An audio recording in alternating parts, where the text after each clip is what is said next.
Okay, well, good afternoon. It is 4 o'clock, and I am calling the Economic Improvement Corporation Board to order. And so our first business is the invocation that Beck Gibson is going to give for us. Bow our heads in prayer, please. Lord, thank you for another day in Kerrville.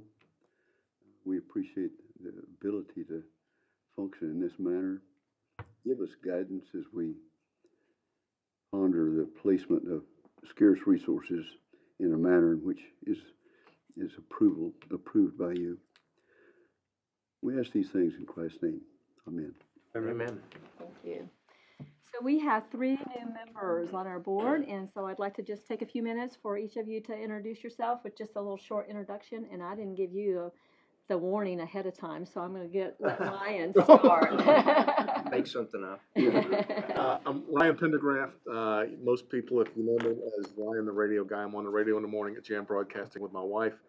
But prior to that, I had spent almost 30 years working with the National Electrical Contractors Association in every manner you can imagine, everything from succession planning to supervision training and manpower and recruitment, and a lot of business education for those guys. That was what I did.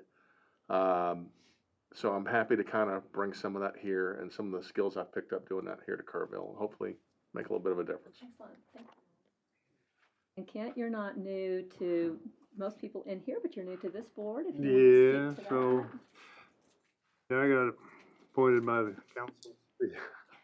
As chair to take Jeff's place, and I was You're on the short straw. EIC a few years ago. Somewhat familiar, and glad to have the opportunity to serve again. Great. Thank you. And now Denny? Yeah, I'm Denny Foster. I spent about 20 years in corporate America. In 2006, I bought Lemon Tree Cleaners here. Sold it in 2017. Currently own Hill Country Lighting and South Texas Paint and Supply. Served on chamber board several years and a few other boards, and glad to be here. Nice. Honored to be here. Thank you, Denny. Okay, well, it doesn't look like we have any citizens to speak, but I There are no speakers. confirm that. So we will be moving on to item number 3, which is nominating and electing officers. And we'll start out with electing the president. And I will just say that I would be happy to move into the president position. I got a lot of good training from Kim. So I'll open the floor for nominations. I would like to nominate Celeste as the board chair for the EIC this year. Second. Thank you. All in favor? All right, thank you. And now we'll open up for nominations for vice president. Now, typically, if you're absent, you get nominated to be on a board. I'm I'm just saying. I know that Kyle, I did speak with him. He is still very interested in being on the Go team. But do we want for someone else? Anybody else like to move into the vice president position, vice chair? Ryan or Denny, since Beck's not. Beck, you want? Whatever you need. Okay. Nominate I Beck. nominate Beck. I'll second it. All in favor? Aye. And that has, that was passed. And then we'll open up the nominations for secretary. And what we have done before is ask for a secretary for us. And are you willing to do that? Yes, for the city secretary's office. Through the city secretary's office. Yes. Okay. So I nominate Keisha through the city secretary's office to be our secretary. Second. Second. All in favor? And that's unanimously passed. Thank you. And then Trina, we have asked before to be our treasurer. She's the city treasurer's office.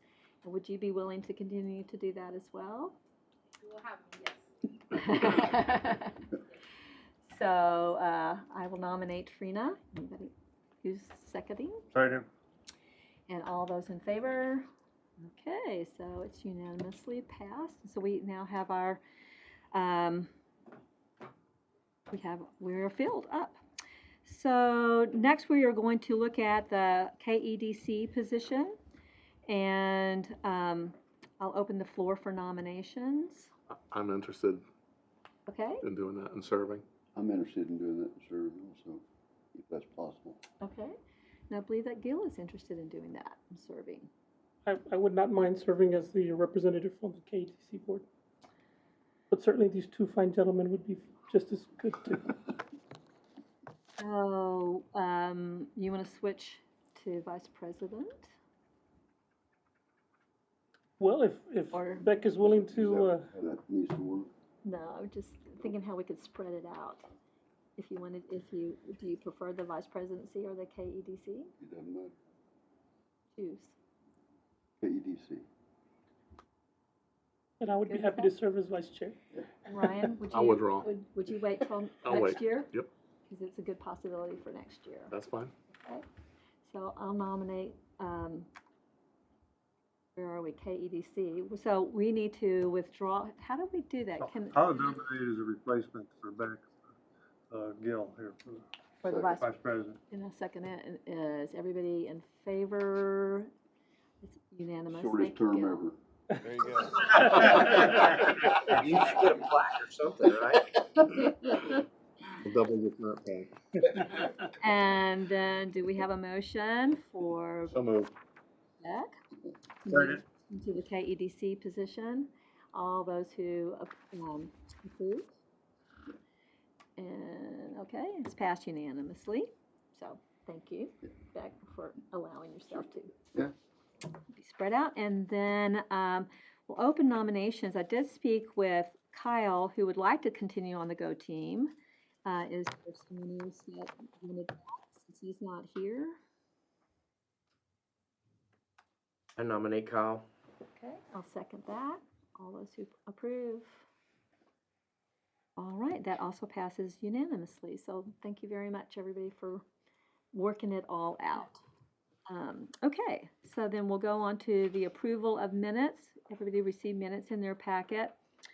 Are there any changes, additions, or edits to the minutes from last month? Good to approve the minutes. Have a second? Second. Okay, all those in favor? Okay, passes unanimously. And we're moving on to item number 5, the KEDC update with Todd. Good evening, Madam Chair, and congratulations to everyone in their new positions. New board member Beck, look forward to meeting with you.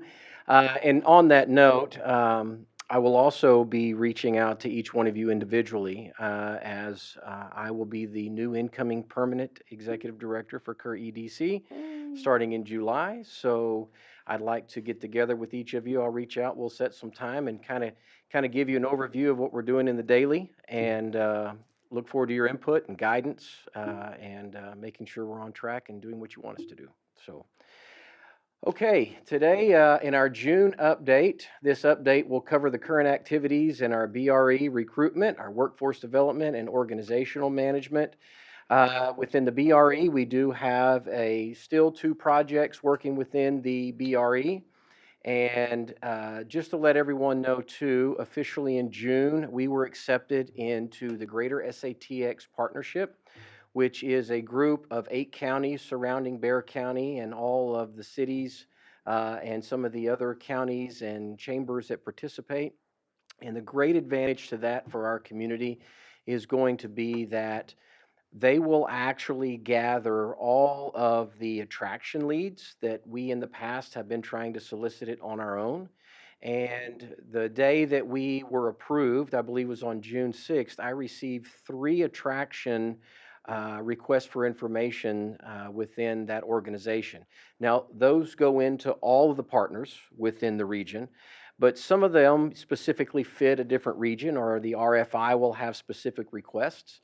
And at that time, we will go through those, we'll review those in the office level, then at the board level, and determine if it's something that we want to look at and pursue and submit one of the RFIs in for. But this Friday, I'll be going to San Antonio to meet all the partners and be introduced to the organization. So I'm looking really forward to doing that. Hopefully have a couple of delegates from our board there that'll go and get to visit with us too. Had an opportunity under our under the workforce development initiatives for this month. Finished up, I think, my route with all of the local educators, and everyone is on board. We are going to meet back in the fall.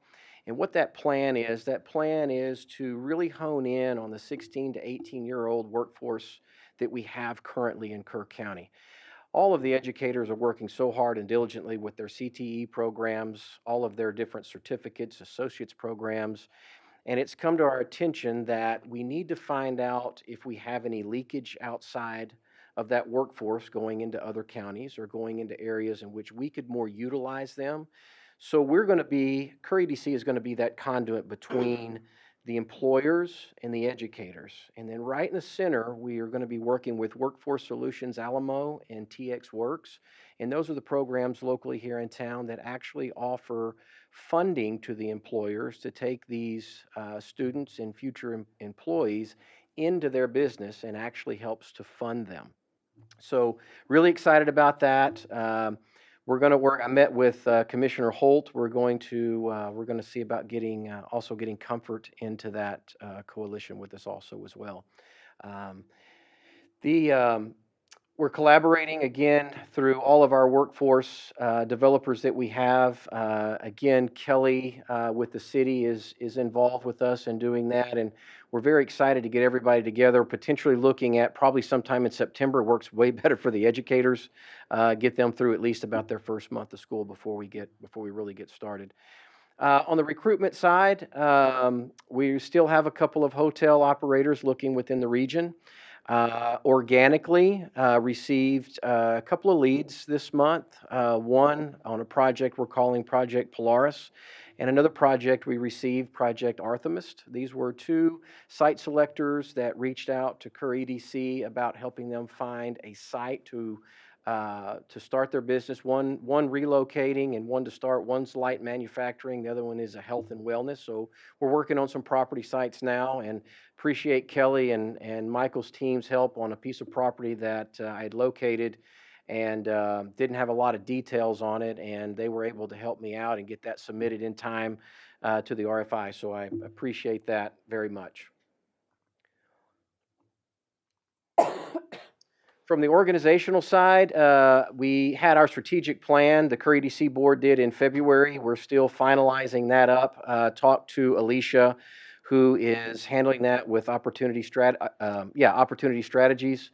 And we should hope to have that put together and proposed to our board at the next board meeting. Everything is going absolutely as smooth as can be with the city of Kerrville being our bookkeeper. Probably one of the best decisions we have made at the Kerr EDC in a long time. I appreciate Julie's team and everybody helping us so much. We also got word that our audit, the Kerr EDC board voted to have the organization audited by Davis and Friedel. That audit should be prepared for us in the month of July and have a presentation to us in July. It'll be on our board's agenda to review at our July meeting.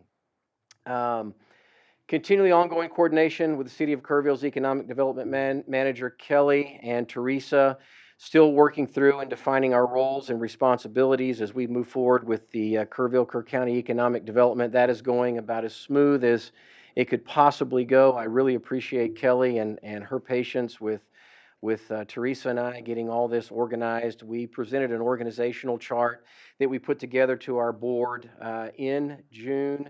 And the board was very receptive to how we plan to continue to execute our both roles. And just for everyone and the new board members, Kelly and I have had a discussion, had opportunity, being busy, that we have had and worked on a couple of different projects to kind of see how it actually works. And our big takeaway was if you ever visit with anybody in the community, there is no one wrong phone number or anyone to connect with. You can connect with Kelly, connect with me. We bring each other both in to whatever the business need is or whatever, to keep both of us in touch. We meet together with prospects in order to determine what best suits them and their best needs that we can both provide. So that is working very, very, very well. Collaboratively exploring different incentive options for local and small business and BRE projects. Kelly is working on some incentive projects through the city. Had a workshop, I guess, a week or so ago, where Kelly is making and putting together a presentation on how we reach out and develop some incentives for small business. As Kerr Economic Development, we will always continue to do our primary job role, and we will always continue to look to seek and attract new industry to diversify our local economy. But we're looking inward. So our forward motion right now is looking inward. You're going to hear me say that quite a bit. That's our goal. That's the board's idea, is to look inward and see what we can do to create and develop and grow our existing economy. Economic Development Toolbox, we discussed this briefly with council. These are just some examples and of different incentive items that are out there, not necessarily using local funds or funding. There's a lot of state funding out there that helps us to lure and attract outside industry and to grow internal industry and internal business. So these are just some examples that we're looking through and going through. And if you'll look, it'll give you the incentive tool, it'll give you the purpose, the benefit, and then over there, the management and funding process. So if you'll look at just the first Texas Enterprise Fund, you'll see that that's state-led, Kerr EDC as the lead, and it's administered by the Office of the Governor, which means we would take those applications and help the prospect with that application process through the state. And an example of where we've used this before is with KMM.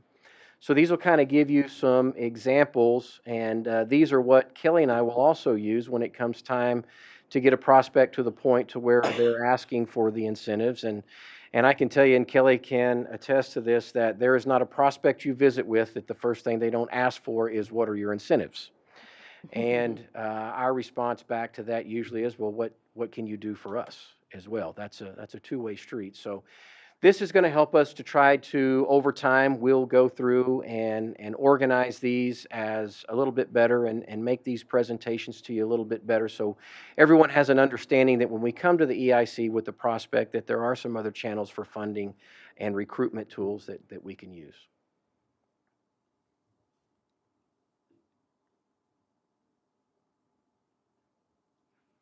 And with that, I'll open up for any questions. Todd, are you familiar with what they're doing out at Ingram with their building trades program? Yes, I went out on my educator tour, and I went out and spent some time with Mindy, and she was able to update me on that. I believe that's going to be a new program that they've... It started this year. Yeah. It's supported by the Hill Country Builders Association. They've been doing it in Fredericksburg for years, and it came out of the need for not having craftsmen and laborers for all the building. Steve Schulte, I told Steve about it. Steve went and talked to those folks. They helped them set that program up, and I forget how many kids, but like 40 kids are in that program. They're going to learn framing, carpentry, plumbing, light electrical. They're going to be ready to go to work for somebody when they leave high school. And thank you for bringing that up, because in visiting with Mindy, that is what we've identified, right, is they're doing a great job on the education side, all of the educators, and it's taking that student and literally plugging them in to employment, whether it be at an internship level, whether it be, and remember, that little centerpiece has funding for the businesses on the business side to take that intern in, and will actually fund for that intern to be in their business and learning. And it's a twofold, right? So we talk about getting a child, or getting our children, having them in high school working so hard towards a path, but having no real world experience. The sooner we expose them to the real world experience, then they know, hey, I'm on the right path, or even better yet, I'm on the wrong path. I need to pivot here before it's too late. So that's where Mindy and I have talked, and I've talked with KISD and Centerpoint, and everyone is so excited to get the opportunity to take those young adults, and most of those young adults that are seeking those type skills plan on staying. There's a large percentage of them that are not leaving Kerr County once they graduate. So the sooner we expose them, and that's the conduit, that's the Kerr EDC, and where Kelly and I will work on making those connections. And we've got the chamber on board, and to use those resources to get out to the employers. A lot of it is awareness, right? That's what a lot of it is. And on the education side, they work so hard that it truly is about having time to make that happen. And that's where we feel like our role comes in, is to make those connections, host those quarterly meetings where we're going to be bringing in the educators and the workforce themselves, along with the workforce development funding that we can find for them.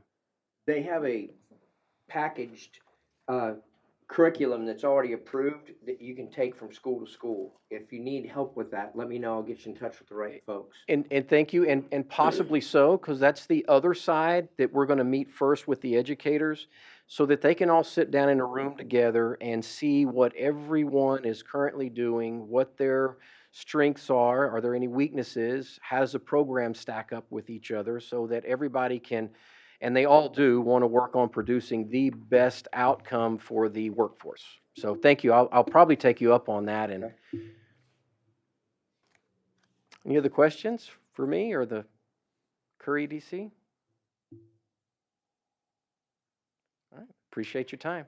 Thank you, Todd. Todd, I just wanted to mention for everybody that Todd will be reaching out to each of us to have some one-on-one interaction, but particularly for our new board members, that you can get a really good sense of what economic development truly is, what are the underlying foundational principles of it with Todd when you go meet with him. So yes, thank you, and to make sure that we're doing what you want us to do for you.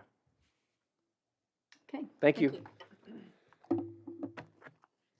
Okay, so it looks like we are up with Michael for our project updates. Okay. Well, Madam Chair, members of the board, thank you all for being here this afternoon. We'll go over the projects for the quality of life bond.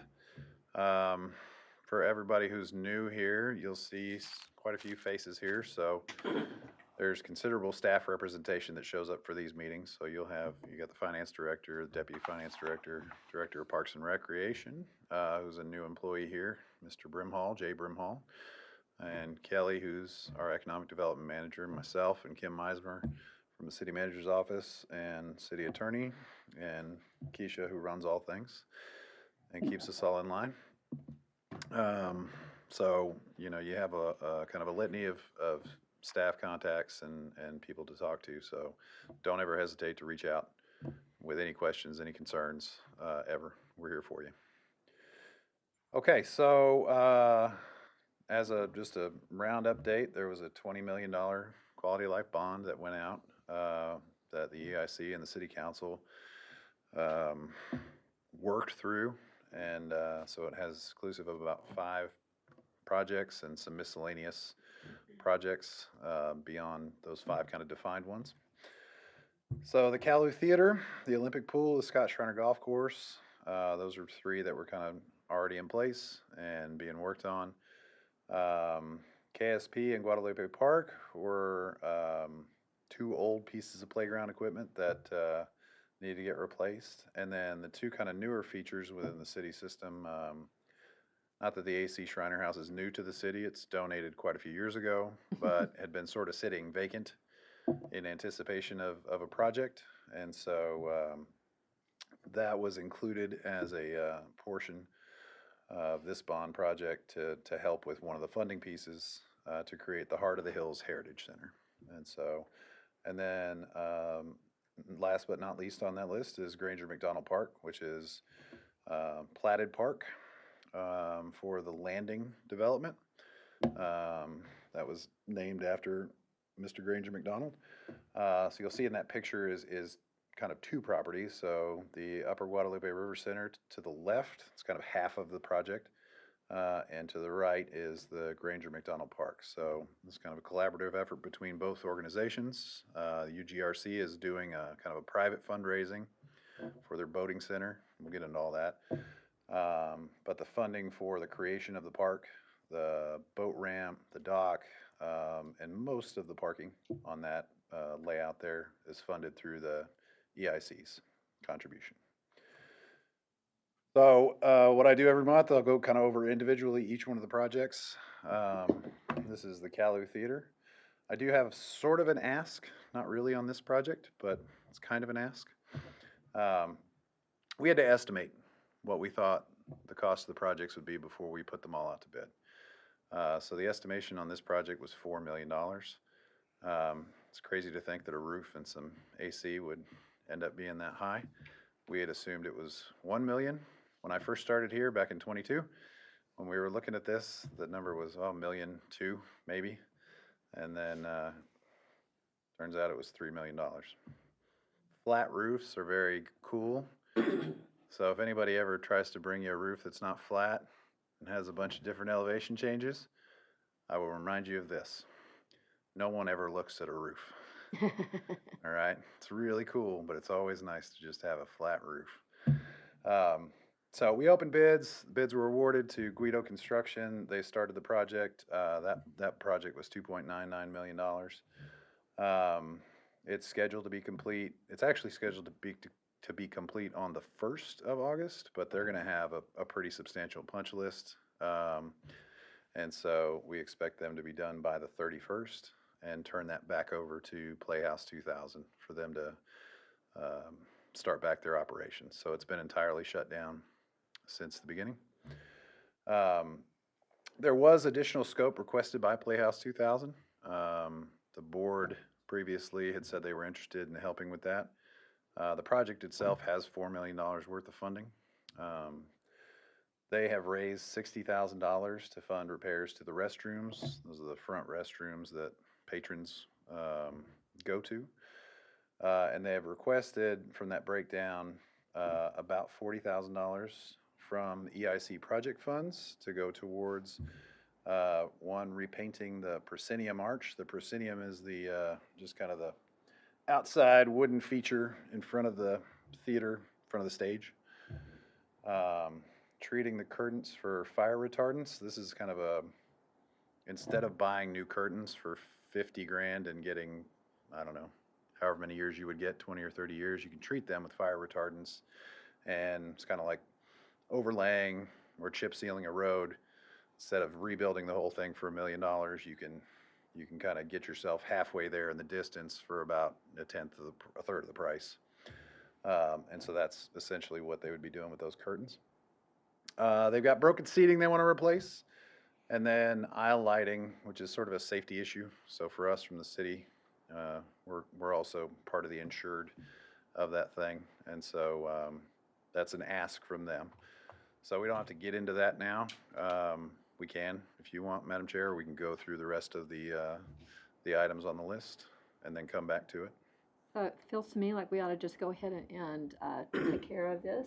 And it's not like an actionable item. If you guys, if it's a no, it's like there's not really consensus from it because again, the agreement is for $4 million. Most of those things are either directly or, indirectly related to water penetrating through the roof and affecting the areas there, the proscenium especially, the curtain, ish. But again, you're well within your $4 million budget. You're well within what we expect to do, which is about $3.25 million, and not exceed that because of an overage in another project. So with that, I will turn it over to you, ma'am. So if you're saying that if we were to look at helping them with the 40,000, we are committed. Oh, we still have 75,000 is what you're saying. You would be committed to 2.99 plus 4. Yeah, but 3 you're million saying and but we're 39. not supposed to go over 3.25, is that because Yeah, 75 is so committed to something else? this is a good history lesson, and for the new folks, here is The pool project has been an interesting process for us. We originally estimated $7 million for the renovation of that project. 850,000 of that is the actual architecture and construction administration. But the budget for that came back in at over, we would push over $7 million for the project, and that's the agreement between EIC and the city. So how all this works is these are all city projects that EIC funds. There is an agreement between the EIC and the city council. And then that becomes money that funds a city project. And so we came back last time, or 2 times ago even, and requested that we increase that budget and decrease. We wouldn't go over in golf, and we would decrease, and this project had the most savings. So the project for the pool has been increased to $7.75 million. I'll get into that in a second, but basically you don't want to, this project, we want to stay below $3.25 million. So we would not be able to fund the full 40,000 unless we went into our other funding resources, is what you're saying? Nope, you're good. You can do it. Through the sales tax. No, you can It's do it already within the there. project budget. But that 40,000 is gonna put us So there's below about the 210,000 left. then. Yeah, we're Yes. 200,000 under. You got a $250,000 buffer. Okay, okay. Is it actionable, or does it just say, yeah, do it? It's So- not, unless you want it to come back as an actionable item, because the project itself has a $4 million budget. Okay.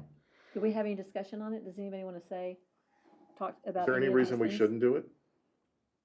I think it helps finalize several missing pieces for the theater. I recommend it. So do we want to go ahead and just give our recommendation? So we could just go ahead. Oh, we need a vote? We don't have to have a vote, Oh, but would we, I felt like it was a as transparent thing to bring to you all, because this is originally this is a roof and an HVAC project. There's several things within that scope that are kind of ancillary to that. And But- these ones weren't included, and so we said we'd bring that back. Yeah, so they weren't included. So do we want to just go ahead and have a little vote that says we fully are behind this? I mean, there's no reason not to, right? And then that way it's all clear. I can get it over to Jeffrey and we can start working through it. Jeffrey Brown. Let's, You need a motion? I no, know. apparently not. We're no No, we're just motions. doing it, we're not action. making a motion, but we're just saying whether or not. Nobody's objecting. I think it's a good idea. And so we're giving Consensus, it, looks yeah. like we're giving our full approval. Okay.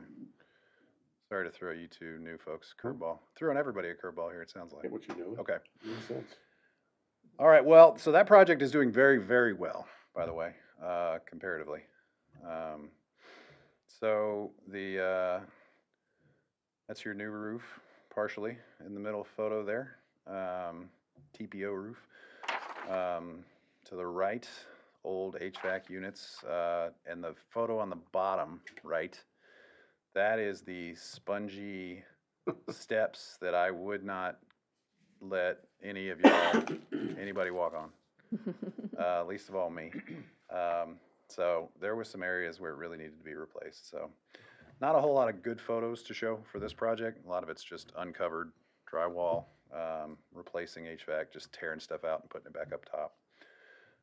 But that project is going well, and it's on time. So, okay, the Olympic pool gives me a chance to get right into that.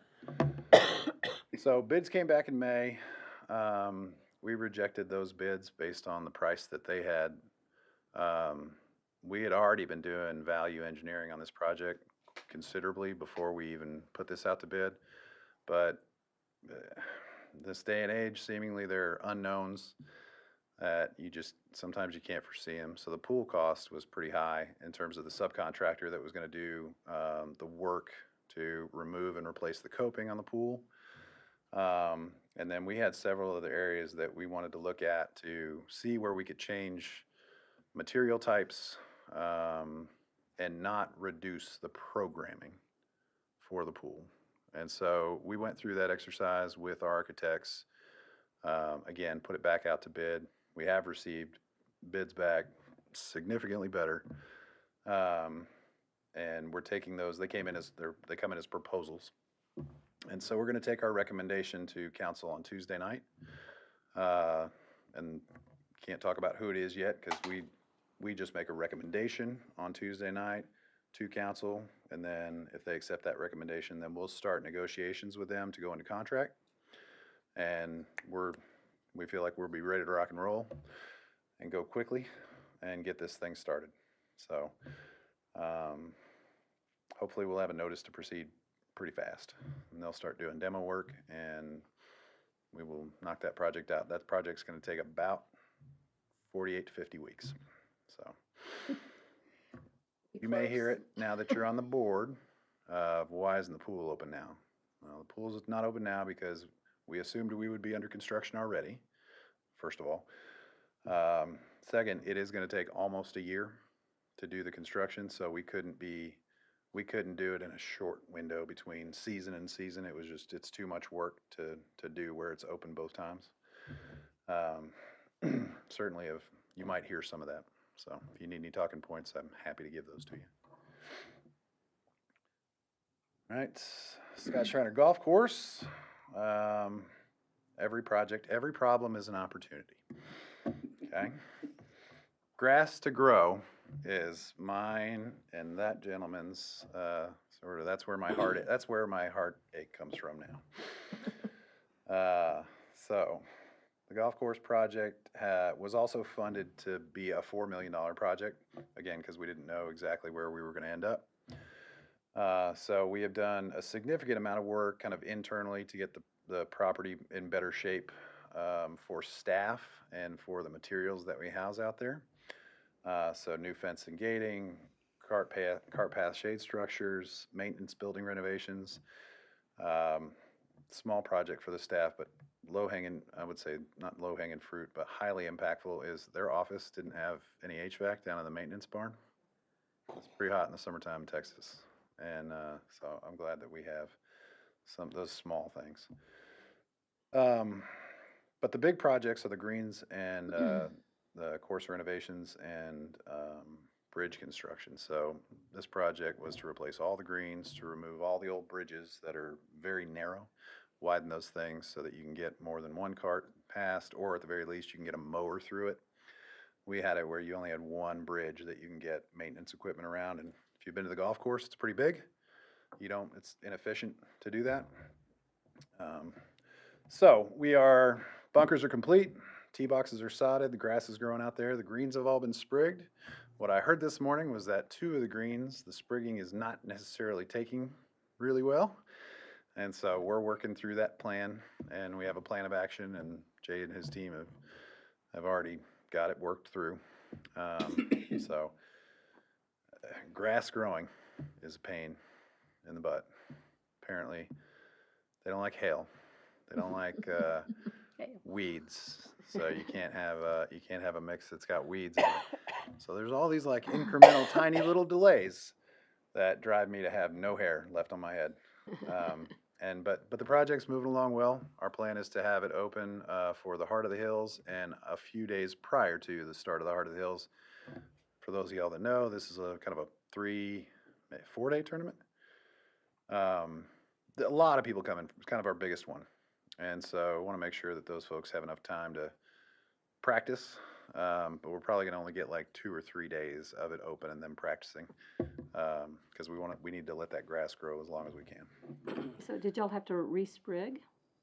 We're going to have to do that for 2 of them. There's going to be areas now in all projects there's something like this, and there's going to be other areas where we'll need to resprig certain portions if they don't take for whatever reason, little areas. But one of the biggest pieces of renovation that we're doing on this project is for the future is to have an entire area that's set aside that isn't part of the golf course, that's just going to be green that we can pull from, we can cut and replace into the future, which we kind of don't have now. So I think that's Wednesday or Thursday we're looking at for those 2. Yeah, that stuff comes from Kingsville. So I'm happy to drive down there. I'm already going to be in San Antonio. So bridge construction is complete. We do have some concrete still left to haul off. Projects that are pending, contracts are approved, but we haven't done the work. We are extending the deck at the golf course, landscaping around the pro shop, some hole signage, yardage markers. The old scoreboard at the pro shop was pretty rough, and so we're replacing that. It's just kind of a temporary thing, so it'll be up when the tournaments are up, and we'll have it where it's removable, so it won't need to be up just sitting there, because they're massive, right? They're 4x8 sheets, 3 of them, and so when you don't need to have it up there, it's good to be able to take it down. And then the green flush restroom. So this is a restroom that's not tied to our utility system, and that's a great project, and I won't go into why. That is probably going to show up mid-September, so we're going to have to get we're going to have to get some porta potties for the tournament. Maybe we get lucky and it gets in early, but they have to go through a lot of permitting before they can get that thing sent to us. That project had a $4 million budget. We said we are not going to go over 3.75 for that one, and so we estimate we'll be at about 3.65. And here's the new photos. So top left is a new bridge that goes to number 12, I think. Good. It's amazing. Yeah, that's Looks nice. good. Yeah. Bottom left is new paint job on the pro shop. So Oh, it was kind of red brick, and so we tried to it's almost opposite the cart area that has like limestone and red brick. So we did kind of a limestone color, and then did the wood kind of a red brickish color. That looks great. Top right is 14 tee box, and second one on the right is 14 tee box as well. So used to just be old railroad ties. Now you got those kind of butter blocks for areas on the side. Bottom right is the green on the bunker on 13, and in the middle picture is I think the green on number 13 as well. Yeah. So it's watered every half hour for like 7 to 10 minutes every day, all day until the sprigs take hold. So it's a lot of watering. Luckily, it's all reuse water. So it's not potable water, it's all reuse water. Okay, AC Shriner House, demo is all complete. So we have as a part of this project, to add a structural beam from the 3rd floor down to the 1st floor. Hard to turn a residential building into a commercial building is what I'll say. Elevator is framed up. We are substantially complete on this project by October 31st and plan to turn it over to HHHC, I'd say by the middle of November.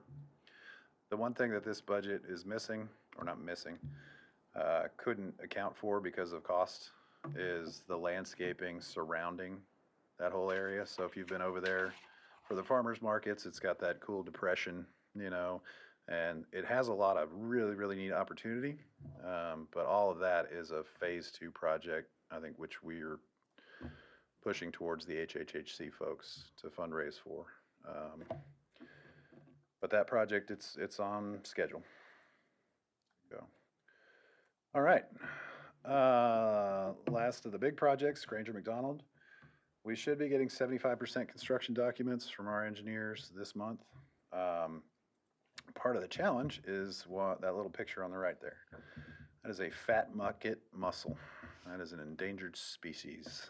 And so the environmental work that has going on has been taking quite a while. They found that on the bank of the park. And so that piece is taking a little while. Doesn't matter though, because we're in the process of applying for a Parks and Wildlife grant, which we are awarded from the state, the first phase. So there's 2 parts. There's a planning part and a construction part. And so the planning phase, we were awarded. We had a call with Parks and Wildlife last week, and they are kind of helping us put in the right keywords, because that planning grant has to go to U.S. Fish and Wildlife. And so we're kind of working through those details with them now. What I've been told is that if you get the planning grant, you get the construction grant, but they can't say that because it's in 2 different phases. But The planning grant is up to $250,000. And that's only can account for planning costs, engineering, environmental surveys, things like that. And then the second phase is a $500,000 grant. That's to pay for certain portions that are related to boating. Okay. And the KSP in Guadalupe Park, some of y'all were able to be there for that. So that's Guadalupe Playground. On the left there is a swing that a child that's in a wheelchair or, kind of other mobility equipment can get into and enjoy with their friends. So this is a measure that Parks and Rec Board would like to go forward with, is that all the playgrounds in Kerrville that are upgraded be inclusive in some way. So this one is fully inclusive. So a child in a wheelchair can take that ramp all the way up to certain portions of it, so they're able to enjoy that with their friends. And then KSP is inclusive, but not in the same way, right? So I think there's levels to it. But anyway, both of those playgrounds are up and running and getting nothing but really good feedback from the community about how people enjoy them. All right, so that's kind of those are the quality of life bond projects. Do y'all have any questions about those? Just other projects that y'all are currently funding. We can go into that. But any questions about the quality of life projects? Nope, okay. All right, Downtown River Trail. I got an easement from MHDD the other day, so there's still several easements to go. Yeah, we're working our way through it. We may not hit the window this year so what we're trying to do and what the board has been, we talked through at the board is applying for transportation alternatives through TxDOT. So what that is just instead of people walking on Main Street from G Street all the way to downtown, if there's an alternate route they can take, such as the Riverwalk, TxDOT pays, if they award it, they help pay for up to 80% of that. This is an expensive piece of river trail to do on the high side of the river. And so it's about a $3.5 million project total. And so EIC had funded $1 million. And we had said, let us go try and get the rest of these easements and apply for the TxDOT transportation alternatives and see if we can get this funded. I think even if we don't get this round, it's worth continuing to do the easement acquisition and apply for it next year because it's an annual funding source that TxDOT has. I think it's just too big of a divide to pay $4 million through city or EIC funds for a stretch of river trail that's pretty small, but if somebody else was willing to pay for 80% of it, that makes sense. So. This is the grant that you applied for in January that just is only every odd year, that through TxDOT. I thought that had to do with the river trail as well. Oh, God, now you're going to test my memory. I'll have to get back to you. Okay, Yeah. that's all right. Lennar. You all are helping fund Lennar's second phase project. So that's a $5 million infrastructure grant for regional infrastructure that they're going to build. $2 million of that is due upon substantial completion of the infrastructure. They'll probably be there by the end of this year, I would say. And then $750,000 each year for the next 4 years, provided they meet milestones of certain numbers of homes built in each of those years. Habitat for Humanity, $2.26 million was given to Habitat to pay for the infrastructure for their new development, Mariposa. So they presented last month or 2 months ago, and their infrastructure is now all complete, and they're going to start working on their housing. So y'all are doing a lot of housing projects, helping with workforce housing. James Avery would like to install a light at the intersection of 27 and their manufacturing plant down by the airport. They are still waiting on donation agreements from TxDOT, which is the last piece before that project can move forward. EIC agreed to fund $140,000 out of $300,000 for that project. And then downtown streetscapes is complete, except for the string lights. Still waiting on KPUB to put the string lights up. so that's at Clay and Water, and then the intersection that's down here, Water and Earl Garrett, and Water and Clay, infrastructure. That's all I got. Turn it over for any questions. Is there any update from K-Pub about when they're gonna do the lights? No. Every time I ask, it's tomorrow. It's always tomorrow. They're waiting on someone else. It's not that they're dragging their feet on it. They're waiting on someone else, and it's kind of like TxDOT with James Avery. You're at their mercy.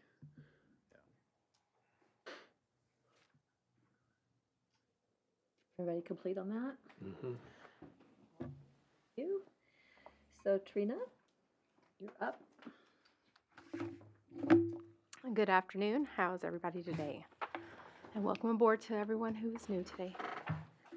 Okay, so we are looking at the financials for the month ended May 31st, 2025. And we're going to jump off with the 2023 revenue bond activity. Sorry, the clicker has a delay. Oh, wait, delay. Okay, so we're looking at the yellow column for the May transactions, and the top section is your revenues. Total interest revenue in the tax pool account, and your one short-term investment you have on the books, $67,000 for the month. And then your next section down is your projects with the $20 million revenue bonds. $158,000 went out for the golf course improvements, and then $2,000 to the Olympic pool project. Those kind of slowed down in the month of May, but gearing up to finish out here. Total quality of life expenses for the month, close to $160,000. Your bond proceeds minus all those project expenses leaves you $16,125,000. And your interest earnings to date minus your arbitrage liability is $1.16 million remaining. And for those who are new, revenue bonds, or the bonds we are holding, we basically earn interest on those right now because they are sitting in the bank or your tax pool account, as well as we have invested a couple $1 million of it for just investments, extra earnings. And with the bond dollars, if you are to basically earn more than what you're paying into interest, you would be subject to possibly an arbitrage penalty. So we kind of put your earnings on hold right now. We're not touching those. And in the instance that you do have an arbitrage penalty due, it's probably over a 5-year period before we'll know, but we'll use those earnings to pay that back. All right. Moving on to your operational dollars. This is sitting in your tax pool account you have. So for your first revenue, which is your sales tax revenue, $425,940 earned in sales tax dollars. That was down 2% compared to May of 2024, or $27,000. Not too bad. We found that several categories were down. However, you had some categories that were up, like food service, who covered that deficit. There was a few large payers that did not pay their payment on time, so of course that's going to affect next month's revenue. So a short here, but up there. We did receive June sales tax last week. That was $474,000, and that was a 12% increase over June. So as you can see, the shortfall here and increase next month. Your next revenue down is your interest income, and that's just your operating cash sitting in your tax pool account and a couple of short-term investments we have. You earned $30,000 for the month. Year-to-date earnings, $219,000, and that puts you ahead of your budget estimate by $115,000. All right, down to your expenditure section, $17,000 for the month for the City of Kerrville contract, and then your monthly debt service of $213,000. And then one more down to your project section. The only thing that went out for the month out of operating expenses were the Mariposa subdivision payment. Total expenditures, $582,000 for the month, and that gives you a net change in May of a negative $126,000. All right, onto your cash flow, and this is just this fiscal year. So your first column on the bottom row is your ending cash balance in your pool account, $5.8 million. And the columns to the right are the remaining fiscal year 25 projections of what we expect you to spend and revenue expected to come in. All right. and then on to your financial analysis. So your first chart, top left, is your sales tax comparisons, your fiscal year actuals versus your budget estimates. Currently, the fiscal year average is still up 1.6%, so it's holding on. Even though we're behind our estimate a little bit, actuals are holding. And then over to the right is your cash analysis, and that is your money sitting in your tax pool account and your 2 short-term investments we're holding on to. Right now, the tax pool yield is 4.43%. That's a 2 basis point decrease from last month. So it's coming down very slowly. The feds are not moving. We're kind of just waiting around, see what's going to happen.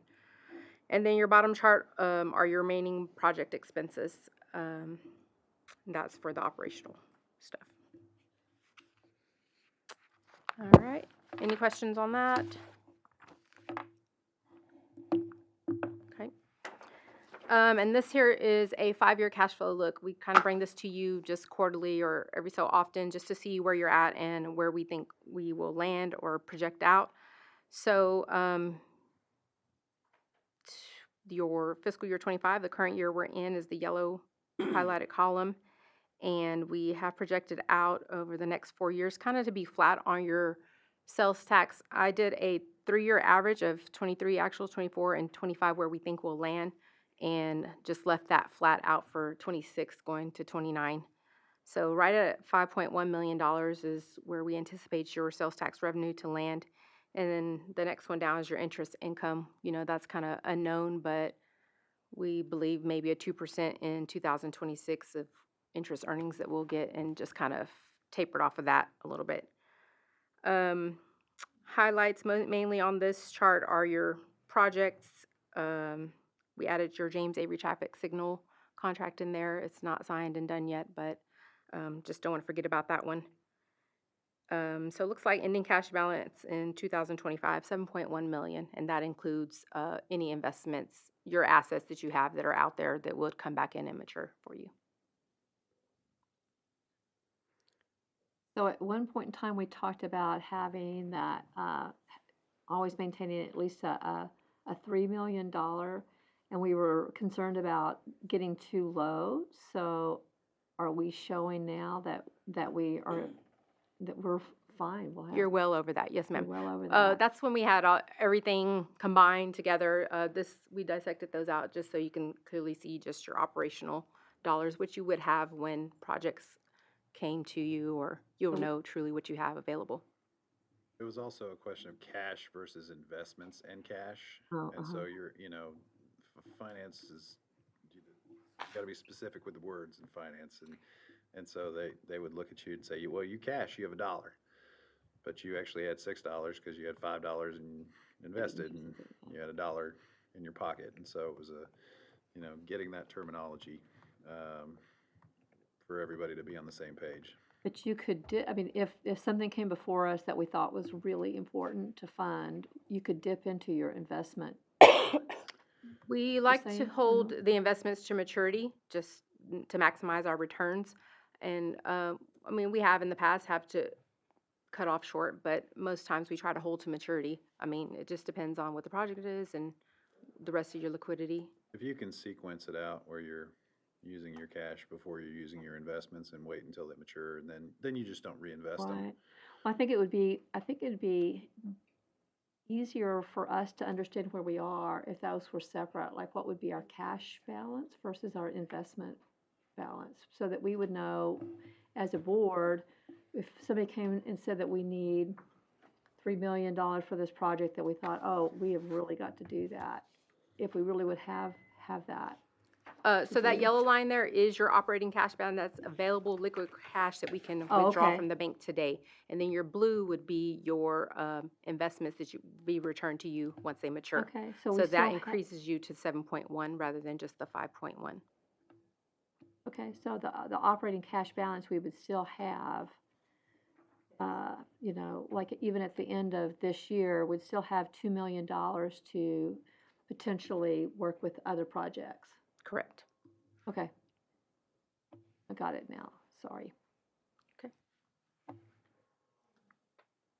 But it doesn't look like we're going to be in a pinch like we thought we were gonna be, where we would only have about Well, and part of that was, 400,000 yeah, and part of that was based on the philosophy of continuing to keep your investments Rolling. higher, right? So your cash balances would be, they would be lower, so this is amended from that previous iteration, right? Yeah. Okay, does anybody have any questions of Trina? We go over pretty fast. That's okay. There's a test in 5 minutes. But it'll be interesting when you kind of take some time to look at it. Okay, thank you, Trina. You're welcome. Oh, I forgot, I have one more slide. Basically, next meeting, we will be presenting your fiscal year 26 budget to you. We're just still working through some things with KDC and a few little things on our side, but we'll be presenting that next meeting. All right, thanks.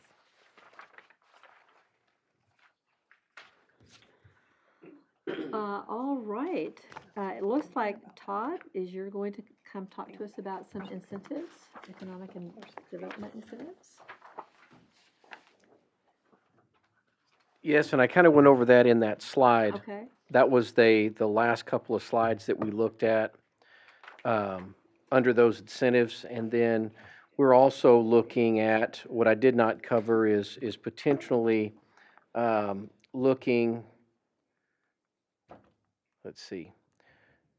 Those were these incentives here again, and then we're also looking at creating Kerr EDC as an incentive pathway to use for the city to use in potential facade grants, and for us to use hopefully potentially some fund balance from this fiscal year, that we would like to put an internal program together through Kerr EDC. It's much easier to administer those through Kerr EDC. It's an easier pathway to get that incentive directly to the local business faster and with less hoops to jump through.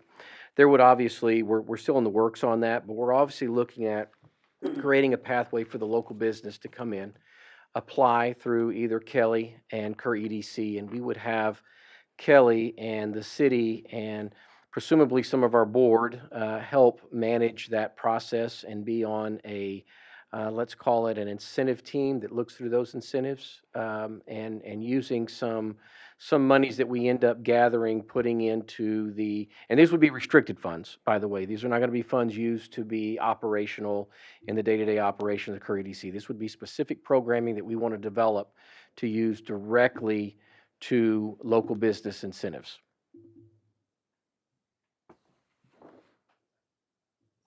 so are you asking the EDC for funding for this? Are you coming with a funding request? Not at this meeting. Okay. Not at this meeting. It'll be more like Julie said, when we get our budget prepared, we're going to be looking at several different scenarios. We've got a lot of scenarios we're looking at, and then we've got to make sure, number one, that they are doable, and that we create applications and pathways to make it a whole lot easier. Our goal is just to get it to the local business for local business expansion projects or local business needs. I know Kelly and I have, in this short period of time, have talked to a lot of local businesses, and they just have some needs that would make their business grow, some needs that they don't qualify necessarily for traditional lending, and these would be grant type, matching grant type incentives, of which we're working on now, again, to put that together, find out, make some recommendations with each other to find out where those funding sources could be, and then allow us to get those grants to local businesses. Okay. Do you have any questions of Todd at this time? So we'll be hearing more about this in the future. Is that Yes, correct? ma'am. Okay. Yes, ma'am. Thank you.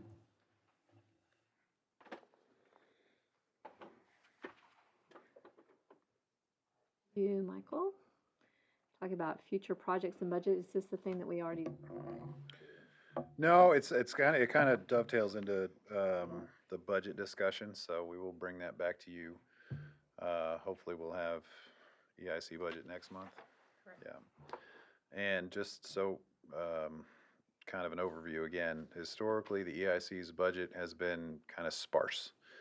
And that's because projects come when they come. There isn't kind of we never know when something's gonna, killdeer is gonna come across the desk, or megacrete or anything like that.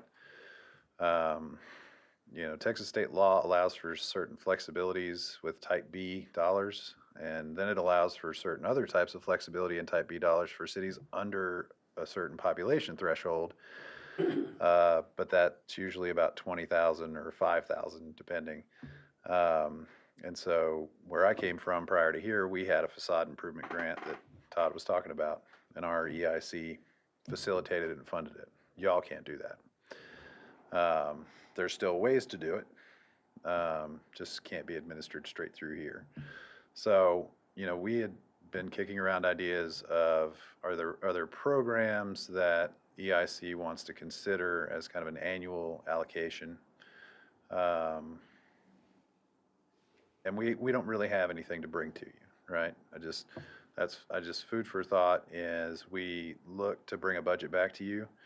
A typical budget here is, you're gonna have some legal fees for outside counsel. We put some training dollars in for you. We put some estimates based on projects that are already known, that, you know, we assume that Lennar will be continuing, and, you know, 75% of that budget will go for their infrastructure grant, and that kind of thing. There usually isn't a whole lot of programmatic dollars in there. And we'll spend the next month talking with EDC, between Todd and Kelly and myself and the city manager, about where's the best place to align that. So there's a tax increment reinvestment zone for downtown that has its own funding pot specific to that district, right? KDC has its function and would be interested in kind of absorbing maybe some of that small business development grant opportunities, and they would facilitate it through a budget request from y'all. So EIC funds KEDC, and partially. So we're at the tail end of a 3-year contract agreement, so that's going to come back up for renewal this budget year. So you'll see a contract request from them, and we'll probably try and do another 3-year deal. I think it's easier that way. You don't have to do the annual allocation. We'll put in, if you want, I don't presume to know, put in an escalator clause with a cap. Over 3 years, it couldn't exceed X percent per year, and this number for all 3 years. So just food for thought. If you have questions and you're looking at the budget and wondering why, programmatically, we just don't do that much. Y'all spend a lot of money though, and you do it well. I didn't get a chance to look at it, but since '99, $90 million has been spent in this community through the EIC for quality of life projects, for type A projects, for infrastructure projects. So this board does a whole lot of work and does a lot of good for this community. So thank y'all for serving. That's it. That's So what I got. what are the type A versus, I know the type B is the kind of quality of life. What are- Type A is what it was all initially set out as, and that's primary jobs. That's bringing manufacturing in, that's all that kind of stuff. It's got good wages, it's got a lot of jobs, or it has a high market value for a piece of property. They provide insurance, those kind of things.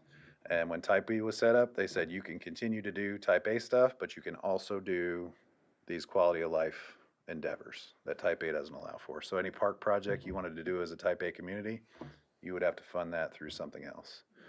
You all have the flexibility to do both. Anybody have any questions about that?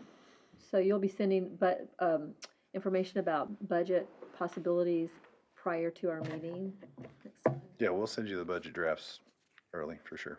Yep. All right, anything else anybody has to say? It's 5:08 and 5:09, we're now adjourned. Thank you.